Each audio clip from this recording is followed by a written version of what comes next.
초등학교 교사로 근무하던 40대 남성이 어머니 소유 부동산의 근저당권 설정 계약서를 위조했습니다. 위조 당시 남성은 법무사 사무실 직원에게도 거짓말을 했다고 합니다.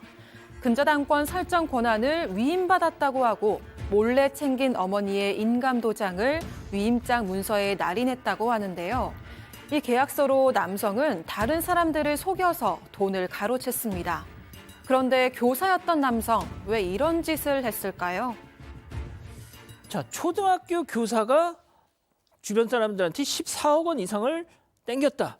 다시 좀 정리해 주세요. 네, 그러니까 어머니 소유의 아파트를 담보로 해서 돈을 뜯어낸 건데요. 어머니 재산이잖아요. 자기 그렇죠. 재산이 아닙니다. 그러니까 서류를 위조할 수밖에 없었습니다. 일단 마치 위임을 받은 것처럼 위임장을 위조했습니다. 어머니한테 몰래 인감을 가져와서 이걸로 이제 법무사 사무실에 가서 위조를 한 건데요.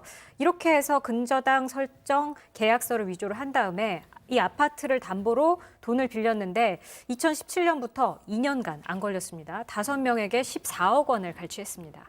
자, 왜 이런 정말 대담한 짓을 했는지 네 번째 사건 체크포인트 짚어보죠. 빚 때문에. 아니, 그러면 어떻게 주변 사람들한테서 이렇게 돈을 뜯어낸 거죠? 구체적으로. 일단 이 사람이 거액의 사채 빚을 졌다고 하는데 뭐 때문에 그렇게 빚을 많이 졌는지는 정확하게 확인이 되지 않습니다만 사실 이 사람의 직업도 교사고 예. 그리고 이제 제가 채권자 입장에 생각을 하면 엄마의 부동산에 근저당을 설정해 주겠다 그러면 담보가 확실하잖아요. 그렇죠. 담보가 확실하면 빌려주죠. 예. 이제 그런 방식으로 아까 근저당권 설정서를 위조해서 1억 6,500만 원을 근저당권을 설정받고 1억 1,000만 원을 빌려서 이제 편취를 하고요. 또 2019년에도 비슷합니다. 자, 이제 어머니 부동산을 내가 담보로 제공하고 3개월 안에 갚겠다. 또 건설회사 하는 삼촌 지인이 아주 재력이 좀 아주 있으니까 좀 빌려달라. 그래서 또 4억 5천만 원을 편취한 적이 있었고 두 번째 피해자로부터 또 인터넷 부동산 투자 카페에서 알게 된 세 번째 피해자한테는 여기서도 역시 어머니 아파트를 담보로 제공하겠다. 자, 아파트 입주장도 부족한데 3개월 안에 갚겠다. 뭐 이런 취지로 얘기하면서 또 2억 3,500만 원, 2억 3,520만 원을 가로채서 대략 한 2년 2개월에 걸쳐서 한 14억 원 정도를 편취한 겁니다. 자, 이게 말이죠. 양 변호사님.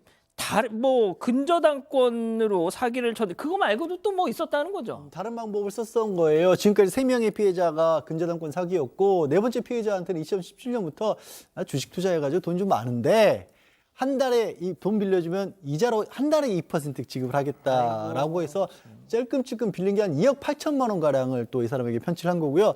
앞서 빚이 이미 있었잖아요. 그거 갚는데 이 돈을 썼다라고 합니다. 그럼 또 빚이 생겼죠.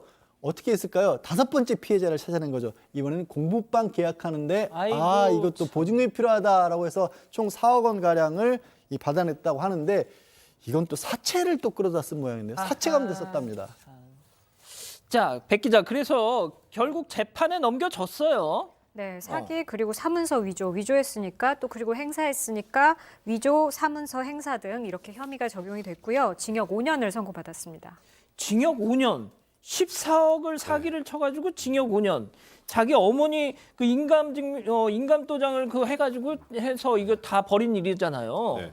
역시 진짜 가족들한테도 인감도장 이거 함부로 주면 안 돼요. 그거 진짜 조심해야 돼요. 예. 그런데 사실 전 개인적으로 형량이 좀 낮다고 생각을 해요. 징역 5년이면. 지금 말씀하셨던 것처럼 이 사람은 본인의 직업이 어쨌건 교사라는 직업은 신뢰를 주는 직업 아니겠습니까? 그렇죠. 그리고 피해자들이 속을 수 있도록 어머니의 재산에 관련해서 담보를 설정하겠다는 취지로 거짓말을 한 거고 또 거기다 위조까지 했는데 그런데 이제 그나마 선처를 해줬던 그 재판부의 그 판단은 일단 본인의 범행을 다 인정하고 있다. 이거는 뭐 사실 이걸 어떻게 부인합니까? 이제 다 확인이 됐는데 그런데 이제 과거에 전과가 없었다라는 거하고 마지막으로 부양할 미성년 자녀가 있다라는 거. 그러니까 이 사람 때문에 그 자녀까지 피해를 보진 않게 해야 되는 게 맞지 않겠느냐. 이런 취지를 감안해서 징역 5년을 선고했다고 합니다만 문제는 피해자들에게 피해 변제가 제대로 되지 않은 상황에서 징역 5년을 선고하고 5년이 지나면 과연 피해자들에게 무엇이 달라지는지에 대한 생각은 분명히 듭니다. 양 변호사님, 이거 솔직히 그렇잖아요. 자식이 아니라 왼수 아닙니까? 지금 이 상황만 놓고 보면. 자, 그렇다면 그 어머니라는 사람이 자기 아파트, 광진구 아파트랍니다. 제가 자료를 봤더니. 그러니까 저렇게 거액을 빌려줬겠죠. 자, 그러면 그걸 팔아가지고 피해액을 변제를 할 것이냐?